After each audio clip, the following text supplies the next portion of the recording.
الحمد لله وكفى وسلام على حبيبه المصطفى أما بعد فأعوذ بالله من الشيطان الرجيم بسم الله الرحمن الرحيم إن الله وملائكته يصلون على النبي يا أيها الذين آمنوا صلوا عليه وسلموا تسليما اللهم صل على سيدنا محمد معدن الجود والكرم وآله وأصحابه الكرام وابنه الكريم وبارك وسلم صلاة دائمة سرمدا أبدا بحمدہ تعالی و بکرم مصطفیٰ صلی اللہ علیہ وسلم۔ آج کی شب قرآن عظیم کے 17 پارے مکمل ہو چکے۔ اللہ کریم بقیہ قرآن عظیم کو صحیح تجوید سے پڑھنے اور آپ سب کو سماعت کرنے کی توفیق عطا فرمائے۔ سورہ انبیاء اور سورہ حج کی آج مکمل تلاوت ہوئی ہے۔ سورہ انبیاء میں کئی انبیاء اکرام علیہ السلام کا ذکر ہے، خاص کر حضرت ابراہیم علیہ السلام کا، حضرت ایوب علیہ السلام کا، اور حضرت داؤد علیہ السلام، حضرت سلیمان علیہ السلام، پھر حضرت زکریا و یحییٰ علیہ السلام کا۔ ان تمام نبیوں کا ذکر ہے، اور اللہ کریم نے جب جب انبیاء اکرام علیہ السلام کا ذکر فرمایا، ارشاد فرمایا کہ یہ نشانی ہے اور دوسروں کے لیے ان کے واقعات عبرت ہیں، درس ہیں۔ انبیاء اکرام علیہ السلام میں حضرت ابراہیم علیہ السلام ابو الانبیاء کہلاتے ہیں، یعنی اکثر نبیوں کے وہ باپ ہیں۔ حضرت ابراہیم علیہ السلام، ان کی نسل میں کئی ہزار انبیاء اکرام پیدا ہوئے۔ خود ہمارے آقا صلی اللہ علیہ وسلم بھی حضرت ابراہیم علیہ السلام کی نسل میں ہیں، تو ان کو ابو الانبیاء کہا جاتا ہے۔ ان کا تفصیلی واقعہ اس سورہ انبیاء میں موجود ہے کہ ان کے گاؤں کے لوگ بت پرست تھے، وہ بتوں کو اپنے ہاتھوں سے تراشتے تھے، پتھروں کو، اور اس کی پوجا کرتے تھے، اور ابراہیم علیہ السلام بچپن سے ہی لوگوں کو منع کرتے تھے، اور انہیں یوں فرماتے کہ تمہیں کیا ہو گیا کہ تم ان پتھروں کے پاس رہتے ہو، ما هذه التماثيل التي انتم لها عاکفون، یہاں تم اعتکاف کیے بیٹھے رہتے ہو پتھروں کے سامنے۔ تو لوگ ان کا انکار کرتے اور کہتے کیا تم نیا کچھ لے کر کے ہمارے پاس آ رہے ہو، یہ ہمارے باپ داداؤں سے یہ پرمپرا چلی ہے۔ حضرت ابراہیم علیہ السلام کو جھٹلاتے رہتے تھے۔ حضرت ابراہیم علیہ السلام نے ایک دن، یعنی بچپن سے ہی آپ کے ذہن میں بت پرستی نہ آئی اور نہ ہی کبھی ان کی طرف گئے، سختی سے آپ منع کرتے اور انکار کرتے رہے۔ ان کا چاچا حضرت ابراہیم علیہ السلام کا آزر، یہ خود بھی بت پرست تھا۔ اب ہوا یہ کہ ایک دن گاؤں والے گاؤں سے باہر تھے، پورے کسی میلے میں گئے تھے۔ ابراہیم علیہ السلام نے یہ بت خانے میں جا کر سارے بتوں کو توڑ دیا اپنے ہاتھ سے، اور ایک بڑے بت کے گلے میں کلہاڑی لٹکا دی، اور سب کو توڑ کر کے واپس آ گئے۔ جب ابراہیم علیہ السلام شام کو اپنے گھر تھے، گاؤں کے لوگ واپس آئے۔ واپس آنے کے بعد اپنے خداؤں کا یہ حشر دیکھا تو آگ بگولا ہو گئے۔ من فعل ھذا بآلہتنا، ہمارے خداؤں کے ساتھ کس نے ایسا کام کیا ہے؟ ظاہر سی بات ہے، بتوں کو جب کوئی چھیڑ چھاڑ کرتا ہے تو آگ بگولا ہوتی ہے قوم ان کی جو عبادتیں کرتے ہیں، یہ اس زمانے سے چلا ہے۔ اور جب لوگوں نے دیکھا کہ سب ٹوٹے پوٹے گرے ہوئے ہیں، پوچھا کہ کس نے کیا ہوگا یہ، تو لوگوں نے آپس میں ہی کہا ایک لڑکا ہے ہمارے گاؤں میں جس کا نام ابراہیم ہے، اسی نے کیا ہوگا۔ بادشاہ وقت جو تھا اس وقت، نمرود کے پاس یہ مقدمہ لے جایا گیا، اور پھر سارے لوگوں نے کہا کہ اب یہ مقدمہ سزا کے بغیر حل نہیں ہوگا، بلاؤ ابراہیم کو، کہاں ہے؟ ابراہیم علیہ السلام جوان تھے، بلایا گیا، پوچھا گیا کہ کیا کیا تم نے ان کے ساتھ، یہ سارے ہمارے خداؤں کے ساتھ کیا کیا؟ تو ابراہیم علیہ السلام نے کہا ان کے بڑے نے کیا ان کے ساتھ۔ پوچھا تم اکیلے گاؤں میں تھے، کس نے کیا ہے؟ تو ابراہیم علیہ السلام نے کہا ان کے بڑے نے کیا، کیونکہ ایک بڑا بت ویسی چھوڑ دیا تھا انہوں نے اس کے گلے میں کلہاڑی ڈال کر، اور باقی سب چھوٹوں کو سلا دیا تھا۔ تو بڑا جو کھڑا تھا، ابراہیم علیہ السلام نے کہا ان کے بڑے نے کیا ان کے ساتھ، جبکہ وہ مراد لے رہے تھے ان کا بڑا تو میں ہی ہوں، ان کے دل میں یہی تھا کہ ان کا بڑا میں ہی ہوں۔ تو پھر اس کے بعد ابراہیم علیہ السلام نے ان سے کہا تم مجھ سے کیوں پوچھتے ہو؟ ایک تو ابھی بھی کھڑا ہے نا، اسی سے پوچھ لو، باقی تمہارے چیلوں کو کس نے گرایا؟ کس نے مارت گرایا ہے؟ ایک تو ابھی بھی کھڑا ہے۔ تو اور آگ بگولا ہوئے، استہزاء مذاق سن کر کے، اور کہنے لگے کیا ہم ان سے بات کریں گے؟ وہ بات نہیں کر سکتے ہیں۔ تو ابراہیم علیہ السلام نے کہا اف لکم ولما تعبدون من دون اللہ افلا تعقلون، تف ہے تم پر، افسوس ہے تم پر، اللہ کے سوا دوسرے کی عبادت کرتے ہو، کیا عقل نہیں رکھتے؟ ایسے کی عبادت کرتے ہو جو نہ تمہیں نفع دے سکتا ہے نہ نقصان دے سکتا ہے۔ یہ ابراہیم علیہ السلام نے ان کو کہا تو وہ اتنے آگ بگولا ہوئے، اتنے غصے میں آئے کہ سبوں نے کہا حرقوہ، ابراہیم کو آگ میں جلاؤ، ایسے نہ چھوڑو، آگ میں جلاؤ۔ وانصروا آلہتکم ان کنتم فاعلین، پھر اپنے اپنے خداؤں کی مدد کرو۔ سارے لوگ اعلان کرنے لگے دیکھو ہمارے خداؤں کے ساتھ اس نے ایسا کیا۔ حیرت کی بات ہے کہ خداؤں کو توڑ مارا ہے انہوں نے، اور ان کے بندے سزا دے رہے ہیں، اور خدا کچھ نہیں کر رہا ہے ان کا۔ جس کو مارا وہ کچھ نہیں کر رہا ہے، اور جو پوجا کرنے والے ہیں وہی سزا دینا چاہتے ہیں۔ میرے عزیزو، یہاں رک کر کے ایک بات عرض کرنا چاہتا ہوں۔ ابراہیم علیہ السلام کی آل میں، جیسے کہ اس سے قبل کی تفسیر میں بھی میں بتایا، تاریخ یاد کرو، ایک کرنٹ سچویشن میں آپ کو بتاؤں، دغلی پالیسی۔ ابراہیم علیہ السلام کے ایک بیٹے اسحاق علیہ السلام ہیں، ان سے پوری بنی اسرائیل ہے، جو آج یہودی بھی ہیں یا اپنے آپ کو بنی اسرائیل کہتے ہیں، اور دوسرا پورا عرب، میرے آقا صلی اللہ علیہ وسلم اور پورا عرب، یہ بنی اسماعیل ہے۔ یہ کیا ہے؟ دو باتیں یاد رکھیں، کیونکہ ابھی ایک نیا شوشہ چھوڑا جا رہا ہے، ایک نئی بات آئی ہے، وہ میں آپ کے سامنے رکھ رہا ہوں، ایک بنی اسرائیل اور ایک بنی اسماعیل۔ ابھی جو ہے انہوں نے ایک نیا وہ شروع کیا ہے امریکہ میں، سعودیوں کو، اماراتیوں کو، بحرینیوں کو لبھانے کے لیے کہ ہم لوگ جو ہے نا کزن ہیں، ہم لوگ جو ہیں کزنز ہیں، یعنی ابراہیم علیہ السلام کے بیٹے کی اولاد ایک اسحاق علیہ السلام کے اور یہ اسماعیل علیہ السلام کے، اور دونوں ریلیجین کو، یعنی اسلام کو اور جیوز جتنے ہیں اور عیسائی ہیں، یہ سب آپس میں یہ کہہ رہے ہیں کہ بھائی بھائیوں کا دین ہے، سب کا دین ایک ہی ہے اوپر جا کر کے۔ تو یہ شوشہ چھوڑ، اور یہ میں آپ کو ایسی بات نہیں کر رہا ہوں، اب اس پر بڑے بڑے سیمینار اور کانفرنسیں ہو رہی ہیں۔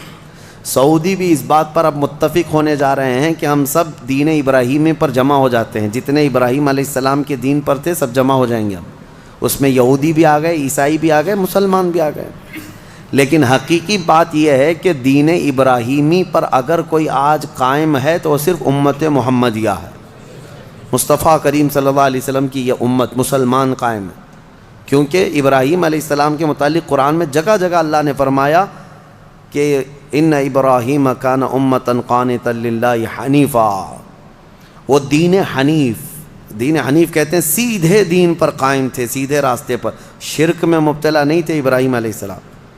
دو خداؤں کا ذکر، ابراہیم علیہ السلام کا جو دین تھا وہ یہی دین ہے جس پر آج ہم عمل پیرا ہیں۔ اب یہ جو کزنز کا مطلب آیا ہے، یہ اس بات کے لیے بھی آیا ہے کہ بیت المقدس کے لیے کیوں لڑ رہے ہو؟ یہودیوں کے ہاتھ میں ہے نا، عربوں کو چپ بٹھانے کے لیے، کہ تمہارے ہاتھ میں مکہ ہے، مدینہ ہے، تمہارے کزنز کے ہاتھ میں بیت المقدس ہے۔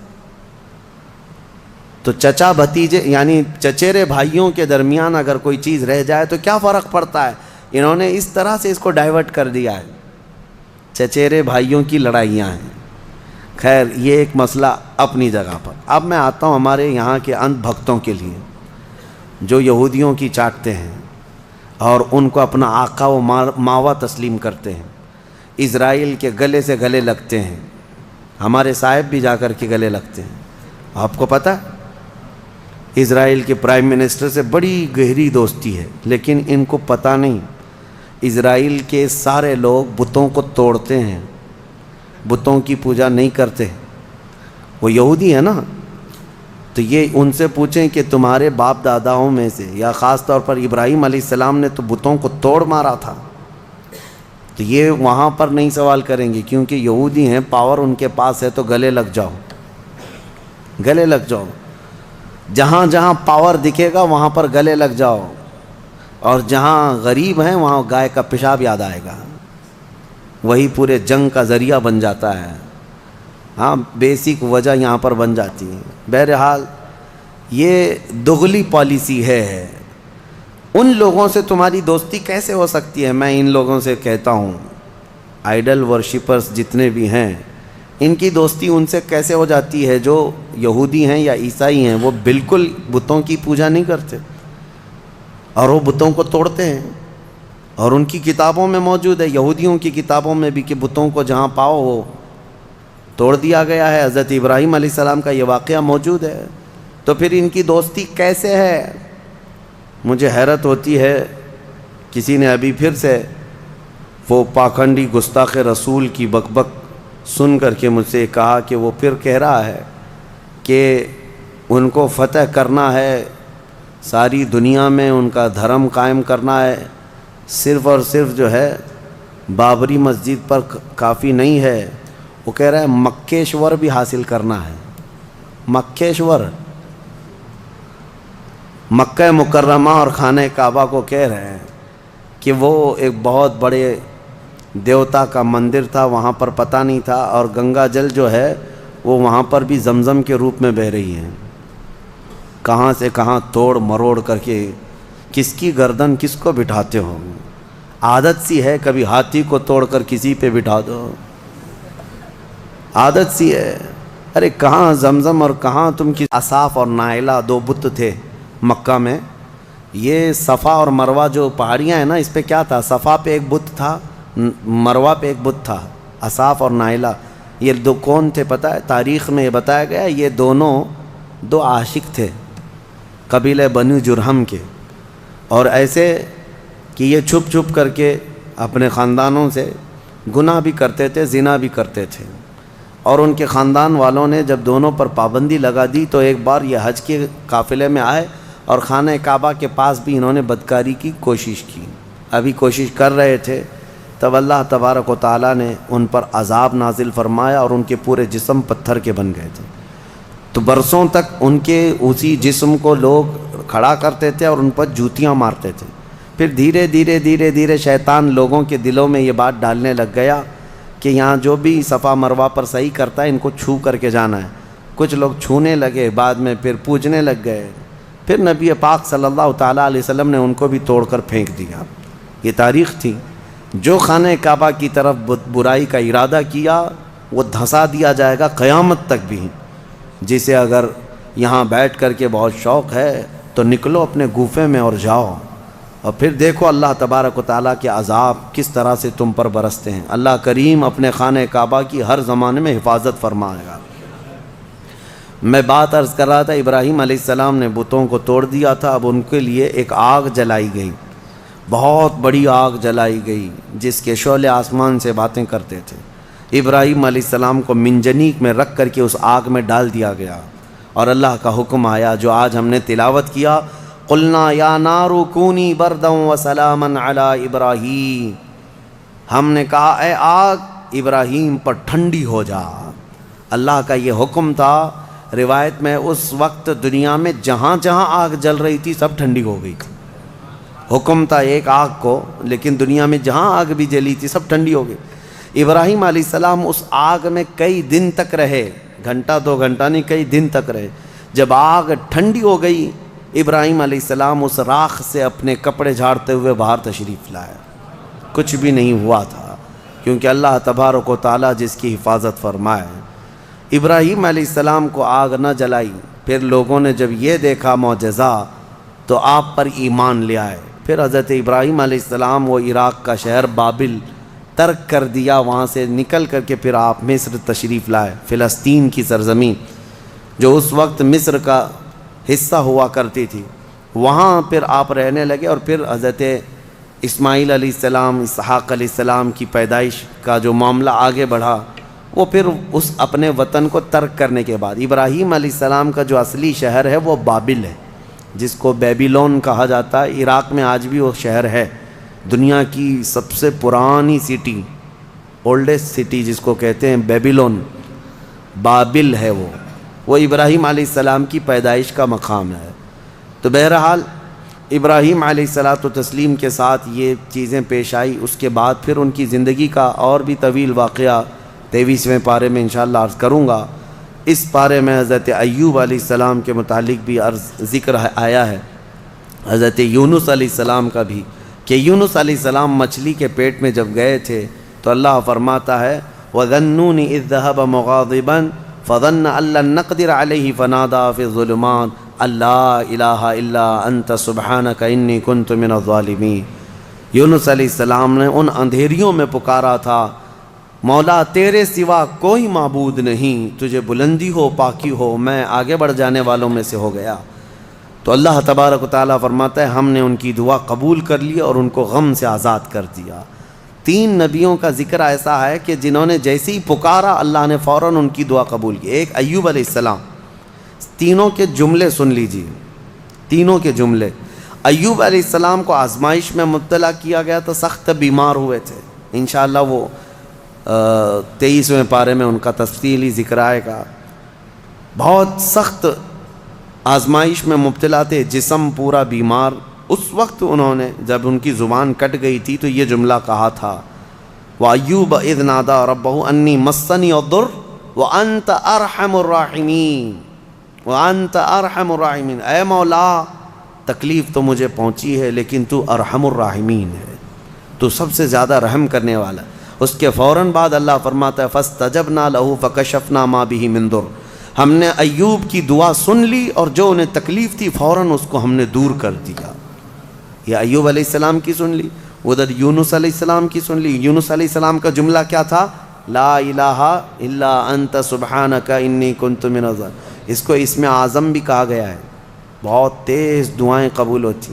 تیسرے نبی کا ذکر ہے حضرت زکریا علیہ السلام، اولاد نہیں تھی، بڑھاپا آ گیا تھا، تب انہوں نے یہ کہا تھا ربی لا تذرنی فردا وانت خیر الوارثین، اے میرے رب مجھے تنہا مت چھوڑ، مجھے اکیلا مت رکھ، تو بہترین، تو خیر الوارثین ہے، بہتر وارث دینے والا ہے، سب کا بہترین وارث تو ہی ہے۔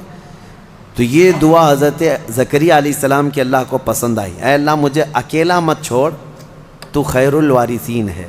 اللہ فرماتا ہے فَاسْتَجَبْنَا لَهُ وَوَهَبْنَا لَهُ یحییٰ، ہم نے زکریا کی دعا سن لی اور فوراً ان کو یحییٰ علیہ السلام کی شکل میں بیٹا عطا کیا۔ 3 دعائیں میں نے آج آپ کو بتائی ہیں، ایک ایوب علیہ السلام کی، ایک یونس علیہ السلام کی، ایک زکریا علیہ السلام کی۔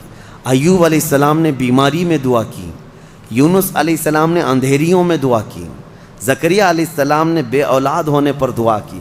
یہ تینوں معاملات ہماری زندگیوں میں آتے ہیں، کوئی بے اولاد ہے، کوئی پریشان حال ہے اور کوئی بیمار ہے۔ یہ 3 دعائیں یاد رکھیں، اللہ نے فوراً ان آیتوں کے بارے میں فرمایا، ان کے آیتوں کے بعد فرمایا، ہم نے فوراً قبول کیا ان کی باتوں کو، فوراً قبول کیا۔ یقیناً اللہ تبارک و تعالیٰ آج بھی قبول کرنے والا ہے۔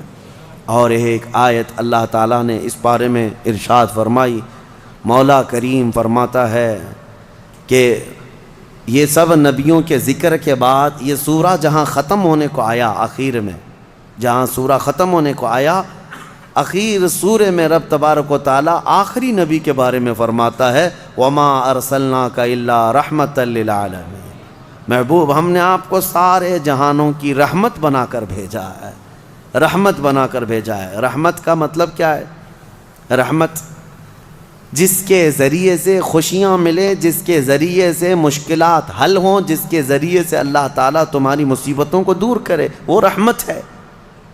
ماں بیٹے کے لیے رحمت ہے، باپ بیٹے کے لیے رحمت ہے، یہ سب رحمتیں ہیں۔ اور اللہ تعالیٰ کی سب سے بڑی رحمت اس دنیا میں کوئی ہے تو وہ محمد الرسول اللہ کی ذات صلی اللہ علیہ وسلم، وہ سب کے لیے رحمت ہے، وہ سب کے لیے رحمت ہے۔ حتیٰ کہ آپ کو میں بتاؤں زمین و آسمان اس بارے میں لڑائیاں کرتے ہیں، زمین اور آسمان۔ اعلیٰ حضرت نے اس کو اپنے نعت میں لکھا ہے، خم ہو گئی پشت فلک استان زمیں سے، یعنی آسمان بہت اپنی ڈینگے یعنی اپنی بڑائیاں بتا رہا تھا کہ مجھ میں چاند ہے، مجھ میں ستارے ہیں، مجھ میں سورج ہے، یہ سارے بڑے بڑے سٹارز آسمان اپنے اندر رکھتا ہے۔ تو زمین نے ایک ہی تانا دیا تھا، ایک تانا دیا تھا۔ اعلیٰ حضرت فرماتے ہیں خم ہو گئی پشت فلک، یعنی آسمان کی پیٹھ جھک گئی اس تانے زمین سے، زمین کے اس تانے کو سن کر۔ خم ہو گئی پشت فلک اس تانے زمین سے، سن ہم پہ وہ سرور دو عالم ہے، وہ رتبہ ہے ہمارا۔ ہمارے اوپر تو چاند سورج ستارے جس سے فیض پاتے ہیں وہ محمد الرسول اللہ زمین میں ہے۔ میرے عزیزو، آپ کو میں بتاؤں، رسول پاک صلی اللہ تعالیٰ علیہ وسلم ملائکہ کے لیے رحمت ہیں کہ نہیں؟ میں آپ سے کچھ سوالات کر رہا ہوں۔ اور اللہ کے کئی عالم ہیں، عالم یعنی کئی دنیا ہیں، کئی جہاں ہیں، ہاں وہ ہر عالم کے لیے ہیں رحمت ہیں، وہ ملائکہ کے لیے رحمت ہیں، جنات کے لیے رحمت ہیں، نباتات کے لیے رحمت ہیں، جتنے اللہ تعالیٰ کی مخلوقات ہیں سب کے لیے کیا ہے میرے مصطفیٰ؟ رحمت ہیں۔ شاعر نے بڑے اچھے انداز میں کہا ہے، وہ ہر عالم کی رحمت ہیں، کسی عالم میں رہ جاتے یا ان کی مہربانی ہے کہ یہ عالم پسند آیا، یا ان کی مہربانی ہے کہ یہ عالم پسند آیا۔ میرے عزیزو، یہ قربان جاؤ میرے مصطفیٰ کریم کے اس روئے زمین پر کہ آقا ہمارے درمیان میں ہے، ورنہ وہ ملائے اعلیٰ میں رہتے، وہ فرشتوں کے درمیان رہتے، وہ جنتی حوروں کے درمیان رہتے، لیکن مولا رسول کریم صلی اللہ تعالیٰ علیہ وسلم کو ہمارے درمیان میں رکھا۔ یہ حضور کی اپنی پسند تھی اپنی امت کے ساتھ رہنے۔ اور یہ بھی میں آپ کو بتا دوں، قیامت کے دن کیا میرے نبی صلی اللہ تعالیٰ علیہ وسلم پچھلی امتوں کے لیے رحمت نہیں ہوں گے؟ آدم علیہ السلام سے لے کر عیسیٰ علیہ السلام تک کے ہر امتی کے لیے حضور رحمت ہے، سب کے لیے رحمت ہے، سب کا حساب حضور کی شفاعت کے بعد ہونا ہے۔ لیکن اس کے باوجود میرے آقا صلی اللہ علیہ وسلم قیامت کے دن اگر کہیں نظر آئیں گے تو وہ اپنے امتیوں کے بیچ میں نظر آئیں گے، ہمارے درمیان نظر آئیں گے۔ لوگ نبی پاک صلی اللہ تعالیٰ علیہ وسلم کے ارد گرد ہوں گے۔ عزیزان گرامی وقار، اب یہاں پر ایک بات میں عرض کرتا ہوں، ایک آیت میں پڑھتا ہوں، آپ خود سمجھ جائیں گے۔ 11ویں پارے میں یہ آیت گزر چکی ہے، میں ترجمہ بتاتا ہوں اور کس کی طرف اشارہ ہے آپ خود سمجھ لیں گے، پڑھے لکھے لوگ ہیں۔ اللہ فرماتا ہے قل بفضل اللہ وبرحمتہ فبذلک فلیفرحوا۔ یہ آیت کا ایک حصہ میں نے تلاوت کیا۔ اے محبوب آپ فرما دیں، آیت کا ترجمہ میں کر رہا ہوں، آپ فرما دیں کہ جب اللہ کا فضل تمہیں ملے، لوگوں کو اللہ کا فضل ملے یا اللہ کی رحمت آئے تو خوب خوشیاں مناؤ۔ اللہ نے کیا فرمایا؟ جب اللہ کی رحمت تمہیں مل جائے تو خوب خوشیاں منائے۔ سنیو سمجھ گئے؟ قرآن کی آیت کہہ رہی ہے جب تمہارے پاس اللہ کی رحمت آ جائے تو، اب ہر ایک کو بات پتہ ہے اللہ کی سب سے بڑی رحمت اس روئے زمین پر 12 ربیع الاول کو آئی۔ تو اب جو ہماری خوشیاں منانے کا طریقہ ہے وہ قرآن کے مطابق ہے یا نہیں؟ قرآن کے مطابق اللہ نے فرمایا جب اللہ کی رحمت تمہارے پاس آئے تو خوشیاں منو۔ اچھا، اور دوسری بات، وسیلے کے متعلق کہتے ہیں کہ ان کے وسیلے سے دعا مانگنا جائز ہے کہ ناجائز ہے؟ بالکل، قرآن سے میں بتاتا ہوں، یہ بھی 11ویں پارے کی آیت ہے۔ اللہ فرماتا ہے فقالوا ربنا لا تجعلنا فتنة للقوم الظالمین۔ یہ پچھلی امتیوں کی دعا اللہ فرما رہا ہے پہلے کے، کہ ان لوگوں نے کہا اے رب ہمارے، اے ہمارے رب، ہم کو ظالم قوم کے لیے آزمائش کا ذریعہ نہ بناؤ، ظالم قوم کے ہاتھ ہمیں مت چھوڑ دیں۔ ان کی دعائیں وَنَجِّنَا بِرَحْمَتِكَ مِنَ الْقَوْمِ الْكَافِرِينَ، یہ دعا تھی پہلے والوں کی، لیکن قیامت تک آنے والا یہ دعا کر سکتا ہے، قیامت تک آنے والا یہ دعا کرے گا۔ کیا؟ وَنَجِّنَا بِرَحْمَتِكَ مِنَ الْقَوْمِ الْكَافِرِينَ، اے ہمارے رب اپنے رحمت کے وسیلے سے، اپنی رحمت کے وسیلے سے ہم کو کافروں سے نجات دے دے، اپنی رحمت کے وسیلے. اور رحمت کون ہے؟ قرآن میں یہ لفظ آیا ہے وَنَجِّنَا بِرَحْمَتِكَ، تیری رحمت کے صدقے، تیری رحمت کے وسیلے سے ہمیں کافروں سے نجات دے دے. قرآن میں خود اللہ نے سکھایا اور خود فرماتا ہے وَمَا أَرْسَلْنَاكَ إِلَّا رحمت للعالمین. محبوب آپ تو پوری دنیا بلکہ سارے جہانوں کے لیے رحمت ہے. تو رحمت کا وسیلہ لے کر دعا کرنا قرآن کا حکم ہے. بہرحال نبی پاک صلی اللہ تعالیٰ علیہ وسلم رحمت للعالمین ہیں. جو نہ سمجھ سکے وہ اس کی خام خیالی ہے، بد نصیبی ہے، لیکن الحمدللہ میرے مصطفیٰ اس روئے زمین کے لیے بھی رحمت ہیں اور قیامت کے دن کے لیے بھی ہمارے لیے رحمت ہے. اللہ کریم میرے مصطفیٰ کی عاشقوں کی جماعت میں زندہ رکھے اور ان کے سچے عاشقوں میں ہی ہماری موت عطا فرمائے. سورہ حج کا بھی تذکرہ آیا ہے کل کی سورہ میں، جیسے سورہ کہف سورہ طٰہٰ اور سورہ کہف وغیرہ جو ہم نے تلاوت کی تھی، اس میں بہت ساری چیزیں، کئی لوگوں نے ہم سے سوال کیا ذوالقرنین کون تھے، کیونکہ یہ سوال یہودیوں نے حضور سے کیا تھا، اور پھر دیگر کچھ چیزیں. دیکھیں میں آپ کو ایک بات بتا دوں، یہاں مختصر سا وقت ہے، تھکے ہوئے لوگ ہیں، تراویح کافی 1.5 گھنٹے تک 2 گھنٹے تک پڑھتے ہیں، پھر میں آپ کو اتنی دیر تک پکاتا رہوں یہ بھی مناسب نہیں ہے. میں یہ چاہتا ہوں کہ مختصر انداز میں آپ کو جو اہم پیغامات ہیں وہ مل جائیں. پوری تفسیر سننا ہے تو پھر تفسیر آپ کو پڑھنا بھی چاہیے. میں پوری تفسیر تھوڑی نہ بیان کراں. اور آپ کو پتہ ہوگا ہم تفسیر کر رہے تھے، تقریباً 7 سال میں نے تفسیر کیا الحمدللہ. 7 سال میں صرف ہمارے 5 پارے ہوئے تھے. قرآن کی تفسیر کے 5 پارے بھی میں نے پورے مکمل نہیں کیے. 5 پارے اخیر تک پہنچا تھا جس کے لیے ہمیں 7 سال لگ گئے تھے، بلکہ اس سے زیادہ ہی لگ گئے تھے. تو آپ اندازہ کریں کیا میں یہ 30 دنوں کے اندر پورے قرآن کی تفسیر کر سکوں گا؟ بس پورے پارے کے اندر جو اہم پیغام ہوتا ہے، کوئی اہم واقعہ ہوتا ہے، وہ عبرت کے لیے آپ کے سامنے رکھ دیا جاتا ہے. اللہ تعالیٰ انہی پیغامات کے ذریعے سے ہمارے دلوں میں انقلاب پیدا فرمایا. کیا یہ بہتر ہوگا کہ قرآن کا اثر لے کر اس رمضان میں بندہ بدل جائے؟ انشاءاللہ اس کے لیے رحمت ہی رحمت ہے. آج میں وقت سے اور بھی تھوڑا پہلے ہی ختم کر رہا ہوں، اس لیے کہ آج ہماری تنظیم الامان کی جانب سے غربا اور مساکین کے لیے جو ہر سال تقسیم کیا جاتا ہے کچھ راشن وغیرہ، وہ تقسیم کا معاملہ ہے، مجھے جانا ہے. اس کے لیے میں آج آپ کو تھوڑی دیر پہلے ہی ختم کر رہا ہوں. انشاءاللہ اس کی کسر کل نکال لیں گے. وآخر دعوانا ان الحمد للہ رب العالمین.